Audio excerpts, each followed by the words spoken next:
আসসালামু আলাইকুম সবাইকে, কেমন আছেন সবাই? আমার আজকের ভিডিওতে আপনাকে স্বাগতম। আমি প্রথমে সকালে উঠে ভাবলাম যে খুব সুন্দর একটা জামা কাপড় পরে সেজেগুজে ভিডিও করব। পরে দেখলাম যে এত ঠান্ডায় সুন্দর জামা কাপড় পরে শীতে কষ্ট করার থেকে লেটস ওয়্যার সামথিং ওয়ার্ম।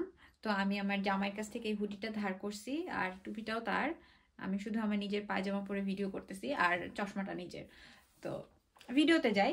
আমি এর আগে যেদিন ভিডিও করতেছিলাম সেদিন আমি আপনাদের কাছে প্রমিস করছিলাম যে এর পরের দিন আমি স্টুডেন্ট ভিসা কিভাবে স্টেপ বাই স্টেপ বাসায় বসে একা একা অ্যাপ্লাই করা যায় সেই রিলেটেড একটা ভিডিও বানাবো। তো আজকে ভিডিওটা হচ্ছে সেই ভিডিও, খুব ইম্পর্টেন্ট ভিডিও। আমি এই একটা ভিডিও দেখে আপনি এজেন্সিকে যে লাখ লাখ টাকা দেন স্টুডেন্ট ভিসা অ্যাপ্লাই করার জন্য, এই জিনিসটা আর দেয়া লাগবে না।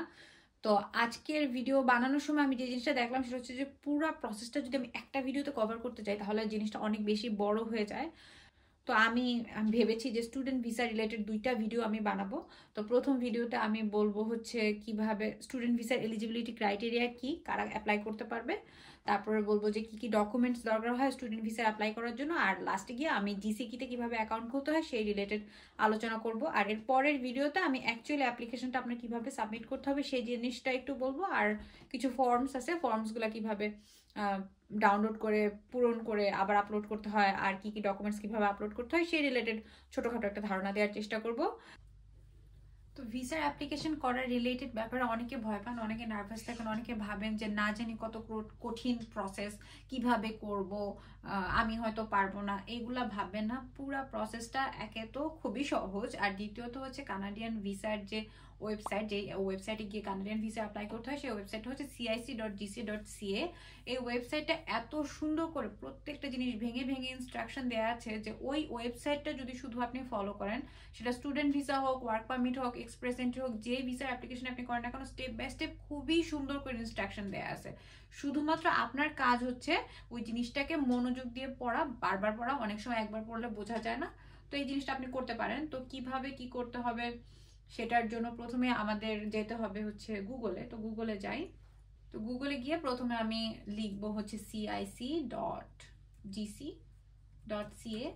তো এই দেখেন আমি কানাডার গভর্নমেন্টের ইমিগ্রেশন সিটিজেনশিপ যে ওয়েবসাইটটা আছে সেই ওয়েবসাইটের হোম পেজে চলে আসছি। তো আমি এখানে ইংলিশ দিলাম, তারপরে আমি যাব হচ্ছে স্টাডি এই বাটনটাতে।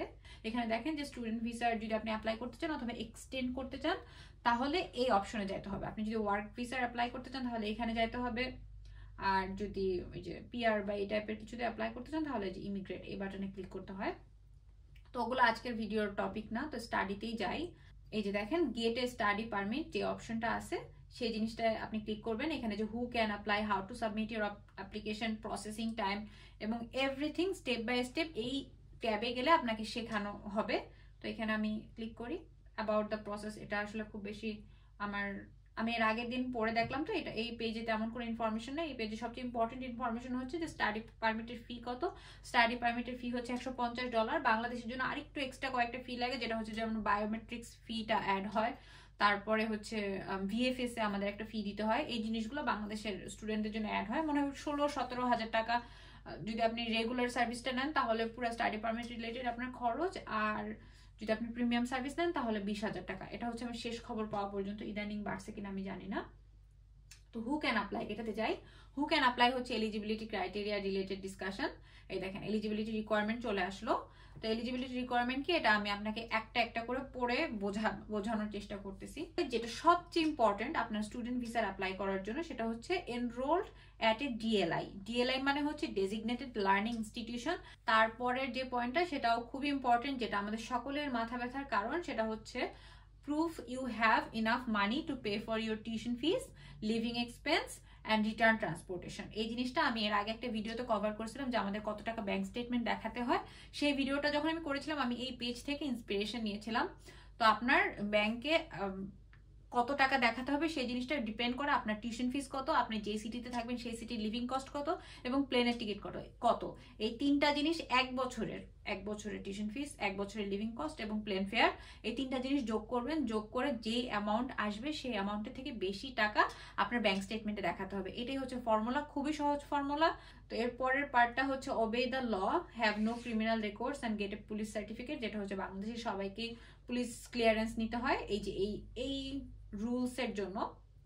তারপর হচ্ছে ইন এ গুড হেলথ। এর আগে আমি একটা ভিডিওতে বলেছি এই রিলেটেড কথা যে আপনি যদি সুস্বাস্থ্যের অধিকারী না হন তাহলে কানাডিয়ান হেলথ সিস্টেমে আপনার জন্য এক্সট্রা বার্ডেন ক্রিয়েট হবে, যেটা কানাডিয়ান গভর্নমেন্ট চায় না।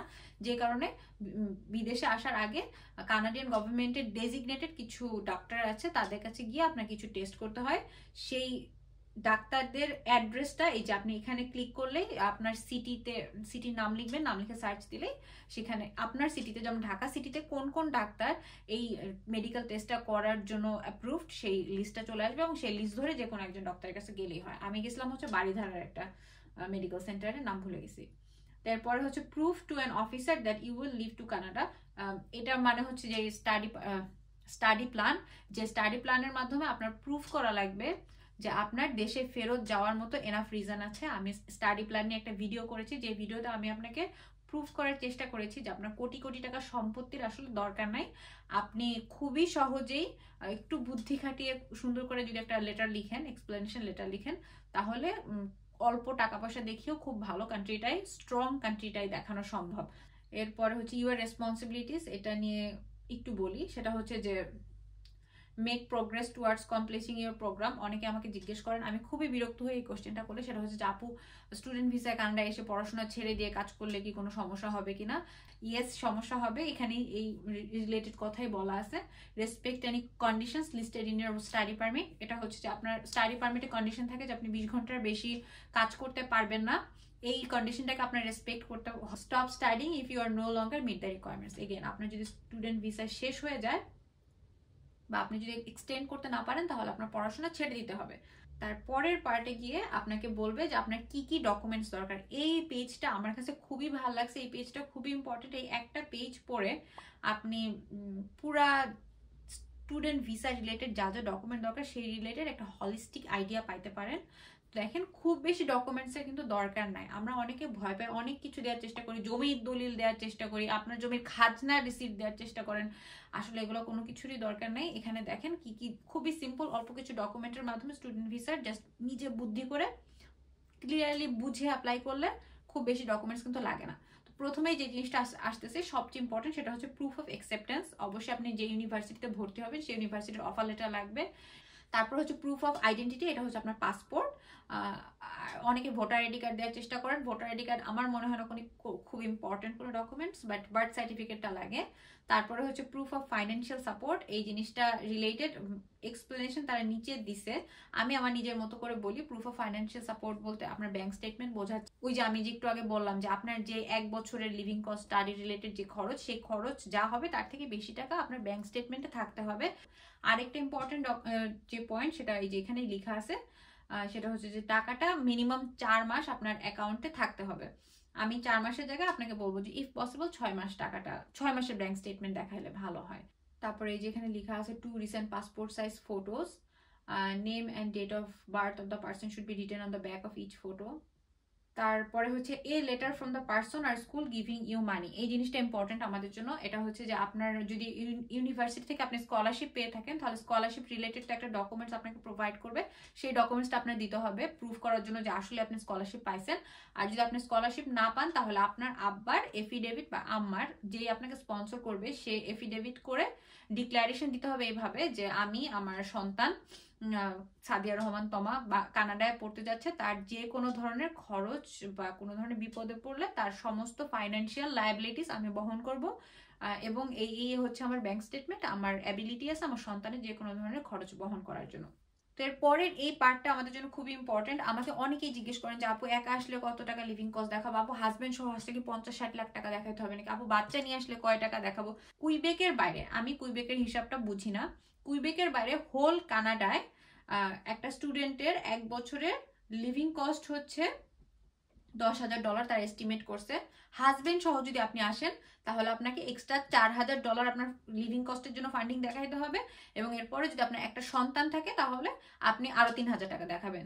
তাহলে এখানে হলো 4 আর 3 7, আর হচ্ছে 10,000 $17,000। তার মানে আপনি যদি আপনার হাজবেন্ড, আপনি আর আপনার একটা বাচ্চা সহ আসেন তাহলে আপনার লিভিং কস্টের জন্য $17,000 কানাডিয়ান ডলার দেখাইতে হবে, which is a little more than 10 lakh টাকা।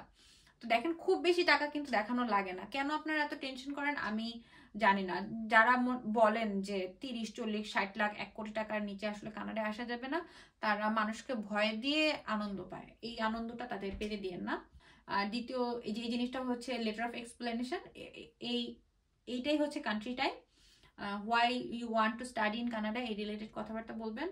আর that you understand the responsibilities as a student, এই জিনিসটা আপনার লেটারে ইনক্লুড করবেন। আমি স্টাডি প্ল্যান নিয়ে এগেইন বললাম যে আবার ভিডিও আমি বানিয়েছি, আপনি ওই ভিডিওতে আমি ইন ডেপথে এই জিনিসটা নিয়ে কথাবার্তা বলেছি। ওই ভিডিওটা আমার ধারণা খুব ভালো ভিডিও হয়েছে, যদিও ভিডিওতে ভিউ নাই, তো আপনি চাইলে ওই ভিডিওটা দেখতে পারেন। আমার ধারণা যে আপনি যদি ওই ভিডিও দেখে স্টাডি প্ল্যান লিখেন, আপনার ভিসা কোনো দিন রিজেক্ট হবে না। আর লাস্টে গিয়ে বলছে যে আপনার কাছ থেকে তাদের যদি কোনো অ্যাডিশনাল ডকুমেন্টের দরকার হয় তাহলে তারা আপনার সাথে কন্ট্যাক্ট করবে। সো এত টেনশন করার কিছু নেই। আমি যখন ইমিগ্রেশনের জন্য অ্যাপ্লাই করছিলাম, আমার অনেকগুলো ডকুমেন্টে ছোটোখাটো অনেক ভুল ছিল, এবং তার জন্য কিন্তু তারা আমাকে রিজেক্ট সঙ্গে সঙ্গে করে দেয় নাই। তারা আমাকে আবার রিচ করছে, ফোন দিছে, ইমেল দিছে যে আপনার এই ডকুমেন্ট একটু ভুল আছে, এই ফর্মটা আবার একটু ফিল আপ করে সাবমিট করে দেন। দে আর রিয়েলি হেল্পফুল। ভয় পাওয়ার আসলে কিছুই নাই, বুঝে বুঝে এগিয়ে যাবেন সামনে। আর ভুল তো মানুষেরই হয়, প্রত্যেকটা ভুলের একটা সলিউশন আছে। তো এই দেখেন দুইভাবে অ্যাপ্লাই করা যায়, পেপার বেসড আর অনলাইন, কিন্তু তারাও বলছে অনলাইনে রিকমেন্ডেড, এবং আমিও বলবো অবশ্যই অনলাইনে অ্যাপ্লাই করবেন। তো অ্যাপ্লাই শুরু করার আগে আপনাকে প্রথমেই কিছু কোশ্চেনের অ্যান্সার দিতে হবে। তো প্রথমেই আপনি যে কোশ্চেনের অ্যান্সার দিবেন সেটা হচ্ছে যে হোয়ার আর ইউ অ্যাপ্লাইং ফ্রম। তা আপনি যেহেতু কানাডার বাইরে থেকে অ্যাপ্লাই করতেছেন, তো আমি এই অপশনটা ক্লিক করলাম আউটসাইড কানাডা। তারপরে হচ্ছে how do you want to apply, অবশ্যই অনলাইনে অ্যাপ্লাই করতে হবে, কোভিডের মধ্যে তারা পেপার বেস ধরেই না। তো create an account and sign in, এরপরে হচ্ছে এই অপশন আপনি ক্লিক করবেন। তো এই অপশনে ক্লিক করে এই যে এখানে সাইন ইন উইথ জিসি কি, এই অপশনে যাবেন। তো সাইন ইন জিসি কিতে ক্লিক করার পরে যে উইন্ডোটা আসবে, এখান থেকে আপনি সাইন আপ অপশনে ক্লিক করবেন। সাইন আপ অপশনে ক্লিক করার পরে এখানে টার্মস অ্যান্ড কন্ডিশন এটা আসবে, এখানে আপনি আই অ্যাকসেপ্ট দিবেন। তারপর হচ্ছে ক্রিয়েট ইউর ইউজার নেম, এটা আমি একটা কিছু বানানোর চেষ্টা করি। তারপর দিলাম কন্টিনিউ। কন্টিনিউ দেওয়ার পরে হচ্ছে ক্রিয়েট ইউর পাসওয়ার্ড আসবে, একটা পাসওয়ার্ড বানাই। তারপর দেখেন এখানে আপনার রিকভারি কোয়েশ্চেন সিলেক্ট করে সেগুলোর অ্যান্সার দিতে হবে। এখানে আমি খুব তাড়াতাড়ি এই রিকভারি কোয়েশ্চেনগুলো দিয়ে এবং অ্যান্সারটা আমি দিয়ে আপনার কাছে ফেরত আসছি। তো এই দেখেন আমার যেই সিকিউরিটি কোয়েশ্চেন, সেই সিকিউরিটি কোয়েশ্চেনগুলো আমি অ্যান্সার ক্রিয়েট করে ফেললাম, এবং তারপরে যখন আপনি কন্টিনিউ দিবেন তারপর আপনাকে এই পেজে নিয়ে আসবে জিসিকি সাইন আপ কমপ্লিট। আরেকটা ছোট্ট জিনিস যেটা ইম্পর্টেন্ট, সেটা আপনাকে মনে রাখা জরুরি, যেই সিকিউরিটি কোয়েশ্চেনগুলো আপনি সিলেক্ট করছেন সেগুলোর অ্যান্সারগুলো আপনি কোথাও লিখে রাখার চেষ্টা করবেন। আমার একবার এরকম হয়েছে যে আমি আমার সিকিউরিটি কোয়েশ্চেনগুলো কি দিছিলাম ভুলে গেছিলাম, মানে উত্তরটা ঠিক কি দিছিলাম ভুলে গেছিলাম। তারপরে আমার অনেক ঝামেলা হয়েছে, আমি আর লগ ইন করতে পারতেছিলাম না, বারবার দেখাচ্ছিল যে আমার অ্যান্সারটা ভুল। তো এই ছিল আজকের ভিডিও। এরপরের ভিডিওতে আমি আপনাকে স্টুডেন্ট ভিসার কিভাবে অ্যাপ্লাই করতে হয়, অ্যাপ্লিকেশনটা কিভাবে সাবমিট করতে হয়, এই রিলেটেড ইনফরমেশন শেয়ার করব। যদি আমার ভিডিওটা ভালো লেগে থাকে এবং আমার ভিডিও দেখে যদি আপনার মনে হয় যে এই ভিডিও দেখে কোনো ভ্যালু অ্যাড হয়েছে আপনার লাইফে, তাহলে আমার চ্যানেল সাবস্ক্রাইব করতে পারেন, আমার ভিডিওতে একটা লাইক দিতে পারেন।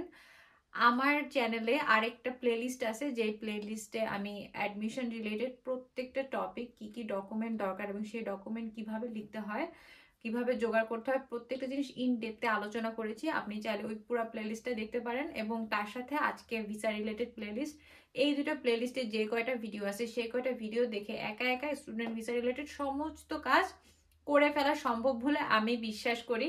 তারপর অনেকে আছেন যারা কিছু জিনিস নিয়ে কনফিউজ, অথবা আপনাদের হয়তো পার্সোনালাইজড কোনো সাজেশনের দরকার, তারা আমার সাথে অ্যাপয়েন্টমেন্ট বুক করতে পারেন।